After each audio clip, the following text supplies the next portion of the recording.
I remember the exact moment I died. It's not something you ever forget, is it? The sharp, cold sting of betrayal, the cruel finality of a love turned to dust. I used to think my death would be a quiet thing like fading into sleep, but it wasn't. It was sharp. Violent. A twisted cocktail of shock, heartbreak, and then the blackness. Now I'm here again. I've been given a second chance, a cruel joke by the universe or maybe something far darker, but I'm not asking questions. Not yet, at least. One thing I know for sure is this. I will make him pay. Cashin Hawthorne, my fiancé, my betrayer, thought he had killed me. Thought he had silenced me forever. But here I stand, breathing, walking, and ready to ruin him. The world looks the same. It's been a year, but it feels as though nothing has changed.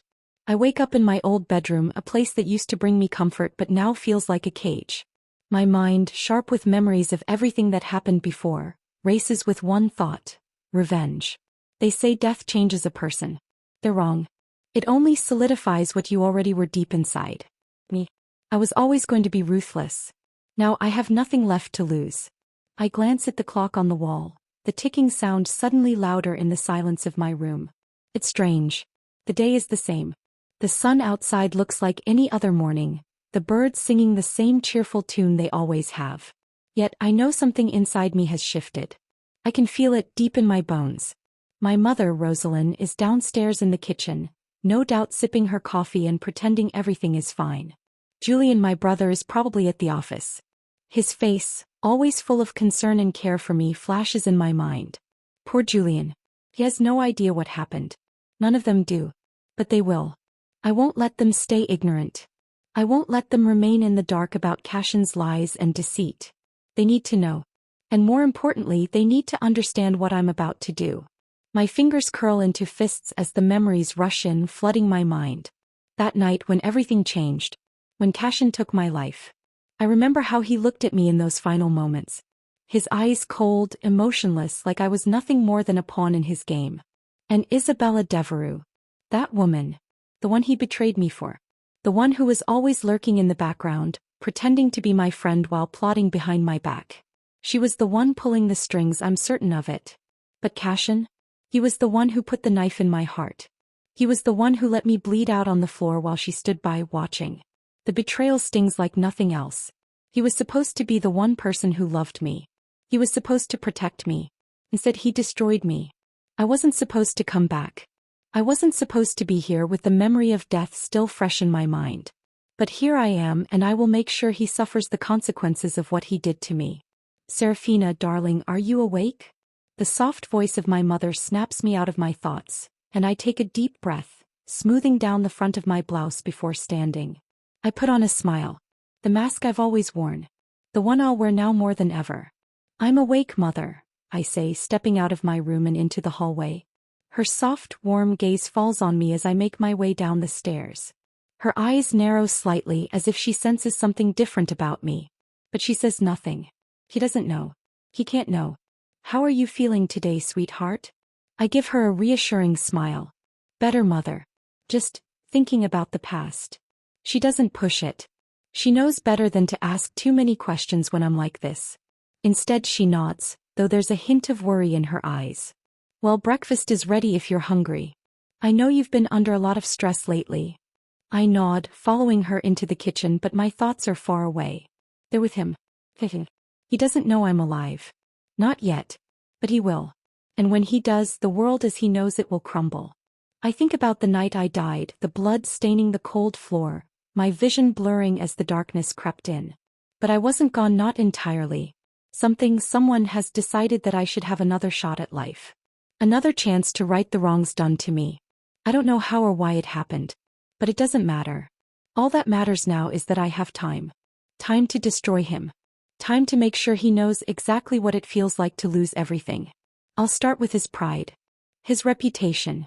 After all, it was his vanity that led him to this point.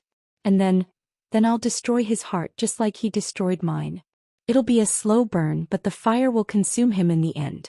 I swear it. Because Cashin Hawthorne may have killed me once, but I'll make sure he never forgets how it feels to lose someone who was once his everything. Revenge isn't about rushing in with a blade, it's about patience. Precision. The slow, agonizing unraveling of a life until there's nothing left. That's what I intend to do to Cashin Hawthorne. But first I need to get close to him again. After finishing breakfast with my mother, I spend the rest of the morning locked in my room, going over every detail of my plan. Cashin believes I'm dead. He buried me metaphorically at least. The world mourned Serafina Vale, the loving fiancée who tragically disappeared. No body was ever found, just whispers of an accident, rumors that I ran away. And he let them believe it. He moved on. To Isabella Devereux. The woman who stood beside him, smiling at the life she stole from me. I press my fingers against the vanity table, staring at my reflection. My face is the same, but I won't go back as Serafina. That woman died the night Cashin betrayed her. No, I need a new name, a new person, someone close enough to slip into his life unnoticed but different enough that he won't recognize me. Celeste Laurent. It has the right ring to it. Sophisticated. Mysterious. The kind of woman who wouldn't go unnoticed in their social circles. I call Elias Laurent my only ally in this twisted game. He's the only one who knows the truth. The phone barely rings before he answers. You're really going through with this, he says, his voice smooth but laced with amusement. You sound surprised, I reply, leaning back against my chair. Not surprised. Just impressed. Most people would run the other way after what happened to you. I smirk. I'm not most people. There's a pause. Are you ready for tonight? Tonight. The charity gala Cashin and Isabella are hosting. A grand affair meant to parade their wealth, their power, their love. It's the perfect stage for my return. I was born ready, I say. That evening I stand at the entrance of the ballroom, draped in a black silk gown that clings to my frame like a second skin. My hair falls in soft waves over my shoulders, my lips painted a deep red, a shade I never used to wear. I feel the eyes of the room on me as I step inside. That's the thing about the elite, they thrive on curiosity. A new face in their world is like fresh blood to sharks. I see Cashin before he sees me. He stands near the grand staircase, dressed in a tailored suit, a glass of whiskey in his hand. He looks the same. Too much the same, like the past year hadn't touched him, like he didn't have blood on his hands. And then there's Isabella standing beside him, her hand curled around his arm like she owns him. Her smile is sharp, but her eyes are cold. I step further into the ballroom, deliberately moving into the light where they can see me. And that's when it happens. Cashin's gaze lifts, his eyes locking onto mine. For the first time since my death, I see something in his expression that makes my heart pound. Recognition. He doesn't know who I am. Not yet. But something about me unsettles him. Good. I offer a polite smile and turn away, making my way toward Elias, who waits near the bar. You have his attention, Elias murmurs as he hands me a glass of champagne. Of course I do, I reply, my lips curling at the rim of my glass. Now we see how long it takes before he cracks. It doesn't take long. 15 minutes later, I feel the heat of Cashin's presence before I even turn around. He moves like a predator, silent, calculated. I school my features into an expression of mild curiosity as I finally face him. Cashin Hawthorne, I say smoothly. The host of the evening. His jaw tenses, but he recovers quickly, offering a charming but cautious smile. I don't believe we've met. I tilt my head slightly, pretending to consider. No, we haven't. I extend my hand. Celeste Laurent. His fingers brush mine as he takes my hand in his. I expect his touch to be cold, but it isn't. It's warm, firm, just like I remember. His eyes narrow slightly. Laurent. That name sounds familiar. Of course it does. Elias made sure of that. He planted enough rumors, built just enough of a history around Celeste Laurent to make her seem real. I spent some time in Europe, I say, offering a small smile. Perhaps our circles crossed. He studies me. The moment stretches between us, tense, electric. Then would you like to dance, Miss Laurent? A challenge. Yes. I accept with a gracious nod. I'd love to. As he leads me onto the dance floor, I feel Isabella's eyes burning into my back. Good. Let her wonder. The music swells as Cashin pulls me close, his hand resting against the small of my back. He moves with the same confidence I remember, effortless, commanding. You don't seem like the type to be easily impressed, he murmurs. I'm not. I meet his gaze, letting him see the amusement in my eyes. But you do seem like the type who enjoys a challenge. His grip tightens just slightly. And what type are you, Miss Laurent? I lean in close enough that he can feel my breath against his ear. The type who doesn't fall for the same tricks twice. His body stiffens just a fraction, but I notice it. I pull back and smile sweetly. You're a good dancer, Mr. Hawthorne. So are you. His eyes search mine, lingering longer than they should. You remind me of someone. I tilt my head. Do I? Yes, he says, his voice quieter now. Someone I lost. I let my smile drop for just a moment, just long enough for him to see something in my expression that makes his breath hitch. Then, as the song ends, I step away from him, leaving him standing in the center of the dance floor. It's begun. Cashin Hawthorne doesn't know it yet, but his world is already starting to crumble. Cashin is watching me. I feel his gaze like a phantom touch, lingering on the edges of my awareness as I move through the ballroom, speaking to guests, smiling at strangers. He's trying to figure me out. Who is Celeste Laurent? Why does she remind me of someone I lost? Good. Let him wonder. Let the uncertainty sink its claws into him. Across the room, I see Elias raise his glass to me in a silent toast. He knows what's happening. He knew the moment Cashin asked me to dance that the first step had been taken. Now it's time to push forward. I weave through the guests, my heels clicking against the marble floor as I approach the bar. I don't have to look to know Cashin is moving too. A predator circling his prey. Except this time I'm the one setting the trap. The bartender places a glass of wine in front of me just as a familiar voice murmurs beside me. You left before I could ask for another dance.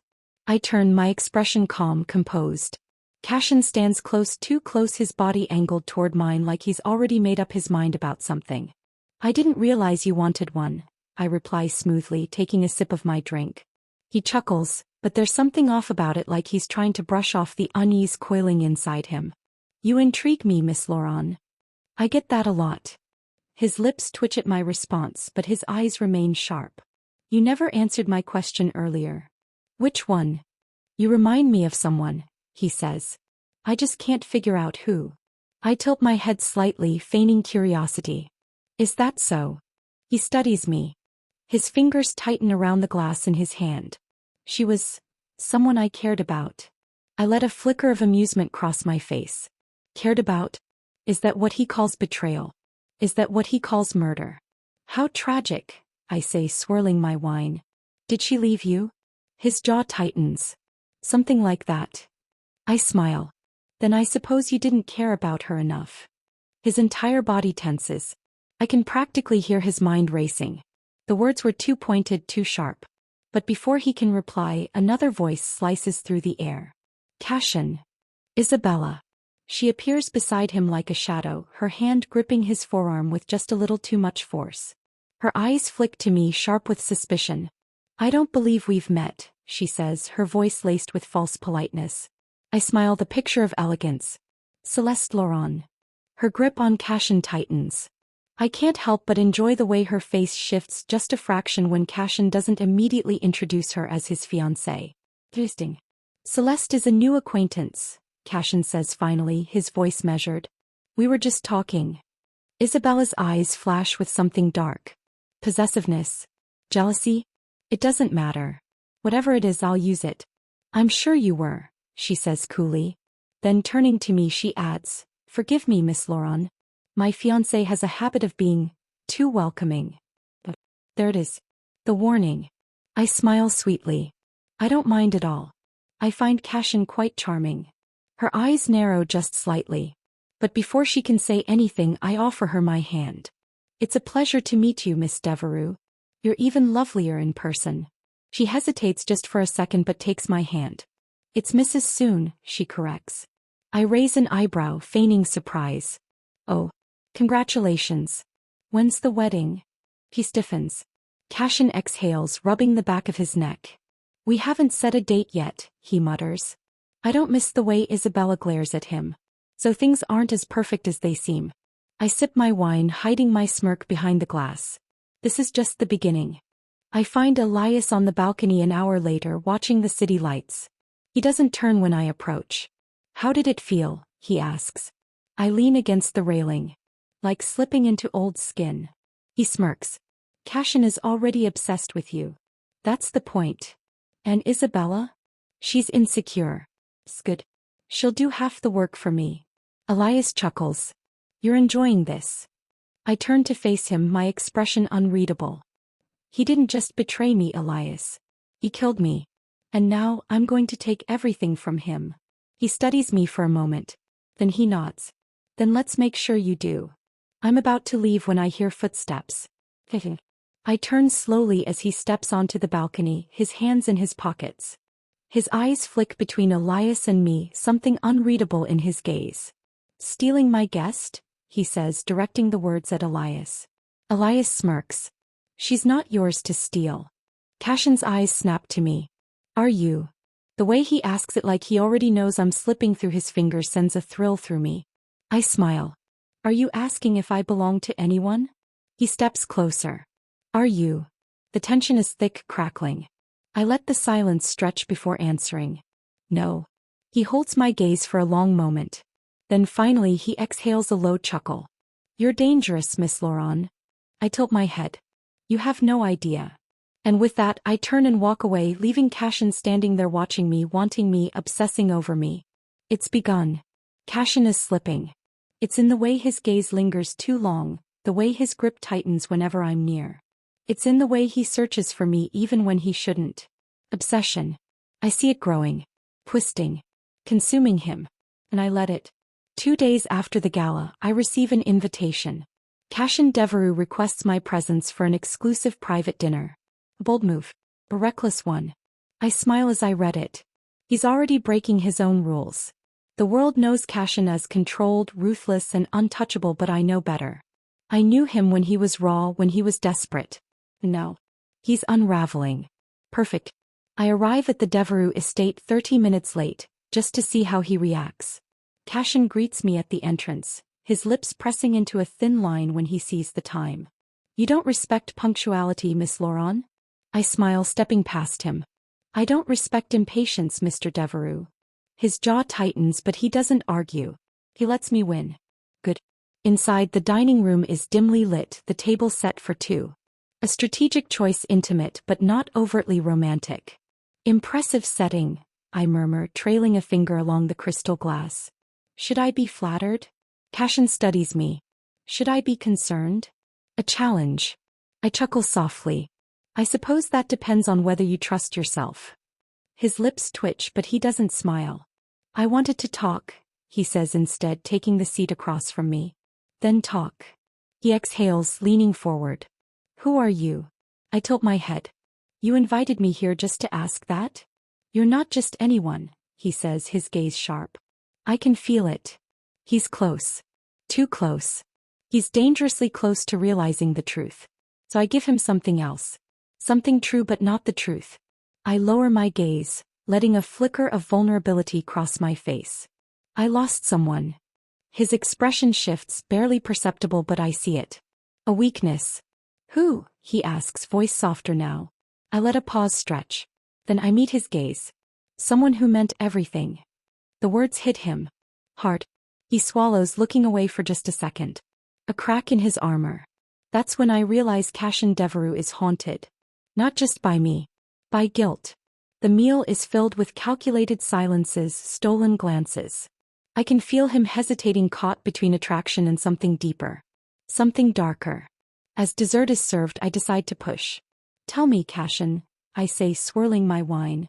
Have you ever lost someone? He tenses. For the first time he hesitates. And then, in a voice so low I almost don't hear it, he says. Yes. I lean in slightly. And did you regret it? His jaw clenches. Every day. The admission is barely a whisper. But I hear it. And for a second, a brief, fleeting second, I see the man I used to love. The man who killed me. Cashin exhales sharply, shaking his head. You remind me of her. I feign surprise. Who? He runs a hand through his hair, his control slipping. Serafina. My heart stops. He said my name. He still thinks of me. He still mourns me. Pathetic. I force a soft smile. She must have been special. Cashin's eyes darken. She was. I want to laugh. I want to scream. You don't get to mourn me. You don't get to miss me. But I do neither. Instead, I tilt my head and whisper. Maybe some ghosts never really leave. Cashin goes still. and I know he's starting to break. After dinner, I step outside to find Isabella waiting for me. Her arms are crossed, her expression cold. She's losing patience. "Enjoyed your little dinner?" she asks, her voice laced with venom. I smile. "Very much." She steps closer. "I don't know what game you're playing, but stay away from him." "Why?" I ask, tilting my head. "Afraid he'll forget you exist?" Her nostrils flare. "Cashin is mine." I laugh softly. "Then why do you sound so unsure?" She glares, but she can't deny the truth. Because tonight, Cashin wasn't thinking about her. He was thinking about me. Cashin Devereux is drowning. I can see it in his eyes, in the way his grip tightens around his glass at every mention of my name. He's spiraling. Good. Because this time I'm the one pulling the strings. The morning after the dinner I receive a message. And it was from Cashin. "Come to the estate tonight. Just us." I smirk. Predictable. He's lost control and now he's reaching for me, trying to grasp something he doesn't even understand. I let him wait a few hours before replying. "Are you sure your fiancé won't mind?" Minutes later he responds. "Come at 8. No denial. No reassurance. Nothing about Isabella. He's already slipping away from her. Perfect. When I arrive at the estate that night, Cashin is waiting by the entrance, his tie undone, his expression unreadable. Something about him looks different, unraveled, restless. "You came," he says, more to himself than to me. I step inside, my heels clicking against the marble floor. "You asked me to." A flicker of something crosses his face, relief, longing, desperation. I keep my expression neutral, but inside I know I have him. We move through the grand hallways, but he doesn't take me to the dining room this time. Instead he leads me to his private study. Interesting. The room is dimly lit, the scent of whiskey and old books filling the space. Cashin pours himself a drink, then glances at me. "Do you want one?" I shake my head. "No. I like to keep my mind sharp." He chuckles, but it's hollow. "Smart." Silence stretches between us. He leans against the desk, watching me with a look I can't quite place. "Why are you here, Celeste?" I tilt my head. "You invited me." "You know that's not what I mean." I smile. "Then maybe you should be asking yourself why you wanted me here." His grip tightens around the glass. He doesn't have an answer. He's spiraling, searching for a reason, but there isn't one. Not one that makes sense to him, at least. He's being pulled by something deeper, something he can't explain. Obsession. Guilt. Longing. And it's consuming him. An hour later, I leave the estate with a satisfied smirk. Cashin is already too far gone. And Isabella knows it. Because the moment I step outside, I find her waiting in the shadows. She steps forward, fury burning in her eyes. "You think this is a game?" I arch an eyebrow. "Isn't it?" He grips my wrist hard. "You have no idea who you're messing with." I smile, slow and taunting. "Oh, Isabella, neither do you." Her nails dig into my skin, but I don't flinch. "Stay away from Cashin," she hisses. I laugh softly. "Then maybe you should be telling him to stay away from me." Her breath catches. As we both know the truth. Cashin is slipping away. And she's already lost. I pull my wrist free and step closer, lowering my voice to a whisper. "You're scared, aren't you?" I murmur. "Because deep down, you know, you were never enough for him." Her face goes pale. "Checkmate."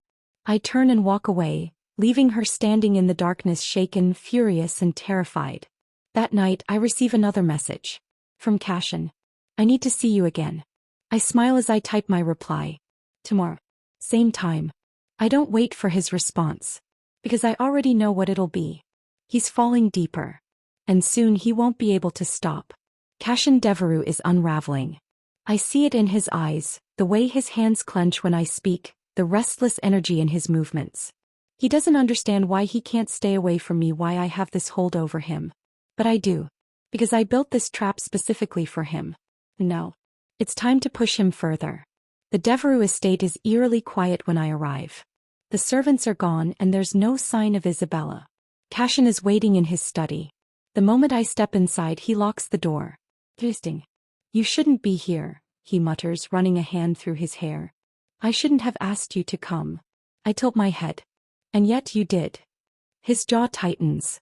He looks at me like he's trying to solve a puzzle, like he's trying to understand what I'm doing to him. I don't know what it is about you, he murmurs, stepping closer. But I can't stop thinking about you. I smile. Maybe you don't want to. Something flickers in his eyes, hunger, guilt, confusion. He's drowning in emotions he doesn't understand. And I'm the one pulling him under. I don't stay long. I don't need to. Cashin is already where I want him. But as I leave, I run into her. Isabella stands at the top of the staircase, her hands gripping the railing so tightly her knuckles are white. Her lips are pressed into a thin line, and her eyes are burning with barely contained rage. She knows. Not the truth, not yet. But she knows Cashin is slipping away. Leaving so soon? She asks, her voice too smooth, too controlled. I offer her a small smile. It's late. I wouldn't want to overstay my welcome.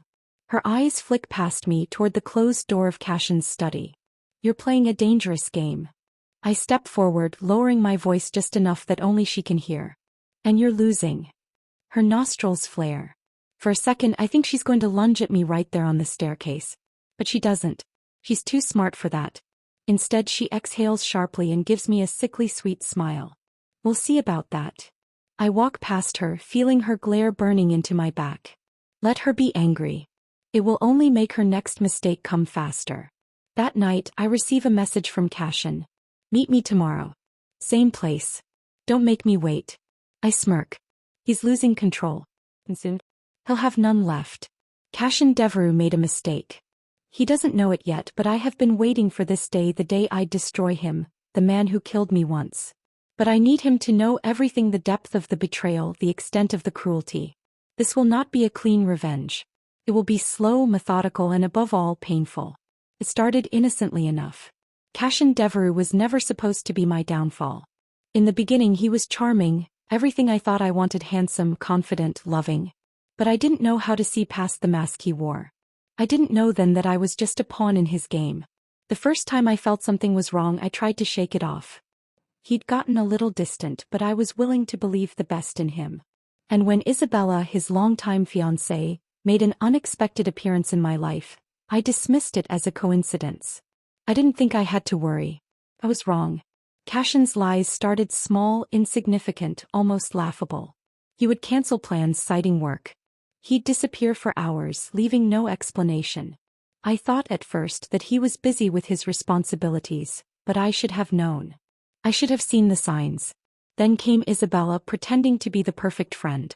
She would smile at me with that sweet, innocent smile and tell me how much she cared about my relationship with Cashin.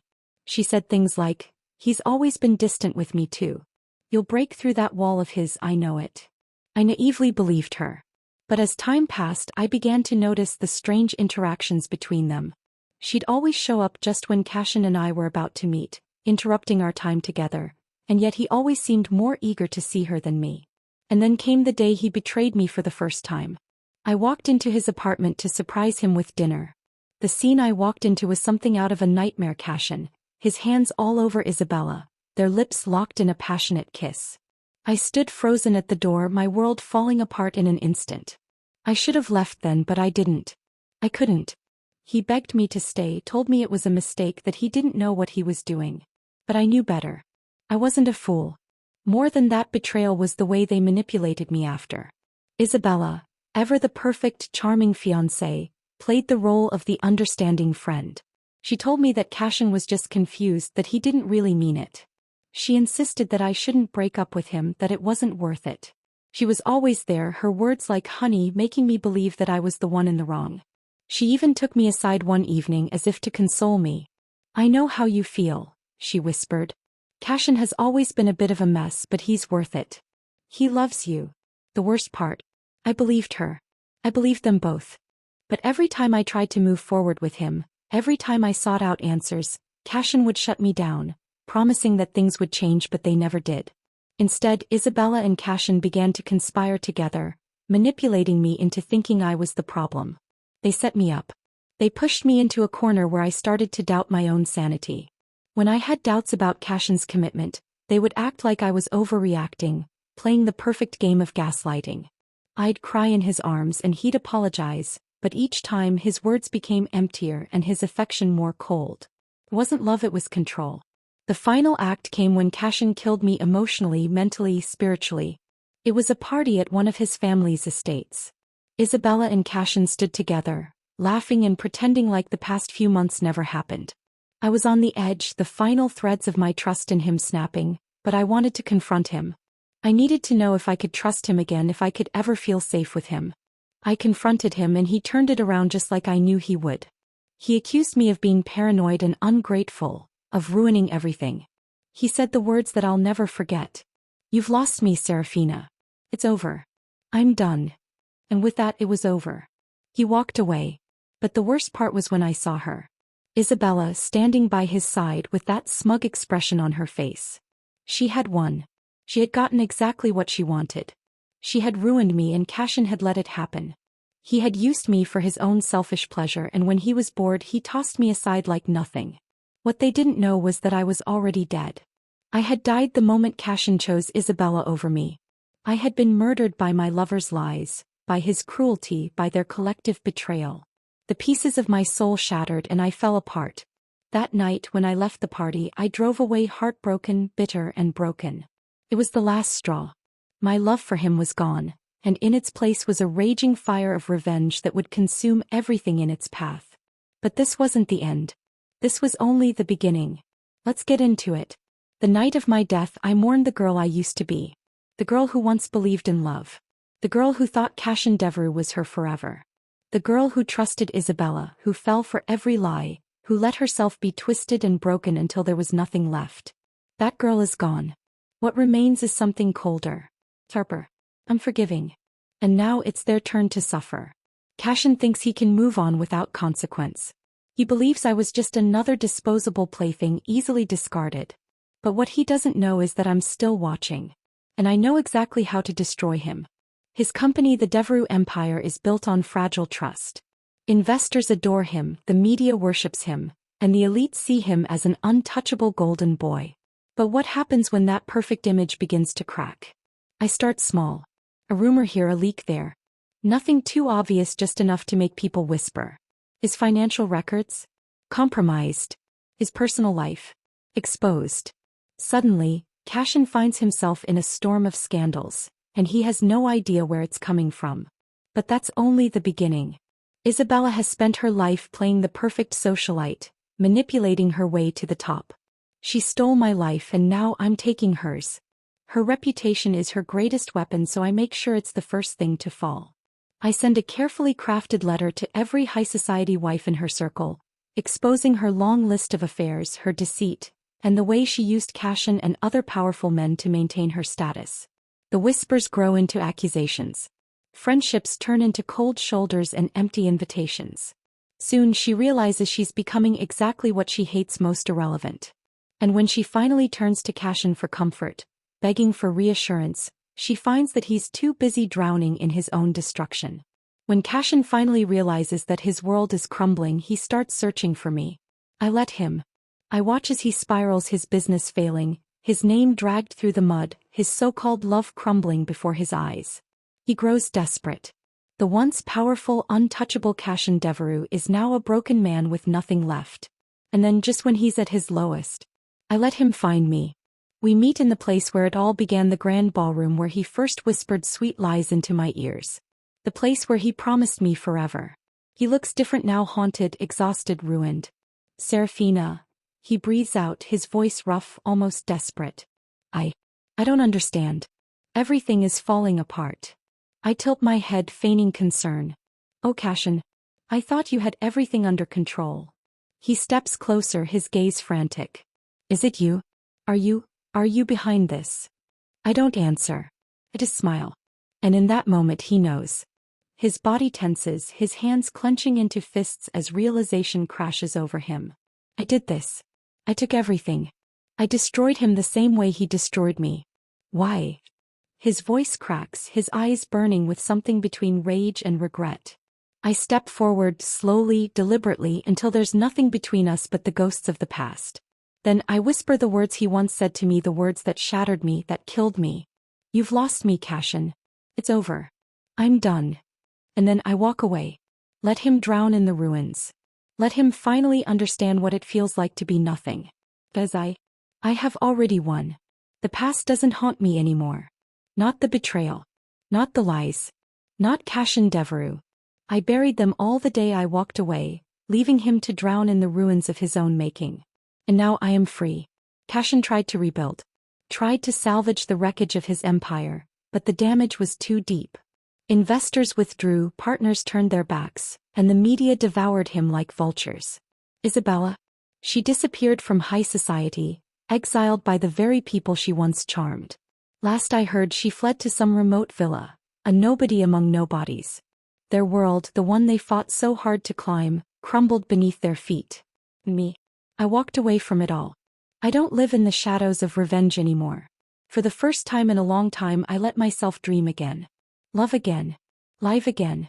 I moved to a new city, away from the ghosts of my past, where no one whispers my name in hushed tones. No one knows me as the woman Cashin Devereaux betrayed. Here I am, just Serafina. And for the first time, that is enough. One evening, as the sun sets over the city skyline, I take out my phone and scroll through the news. There's a headline about Cashin, something about his final desperate attempt to salvage his career. I don't bother to read it. Instead, I do something I should have done a long time ago. I deleted his number. His messages. His photos. Every last piece of him. And just like that, Cashin Devereaux ceases to exist in my world. I close my eyes, breathe in the cool evening air and smile. Because this is what true victory feels like. Not revenge. Freedom. Comment, like, and subscribe.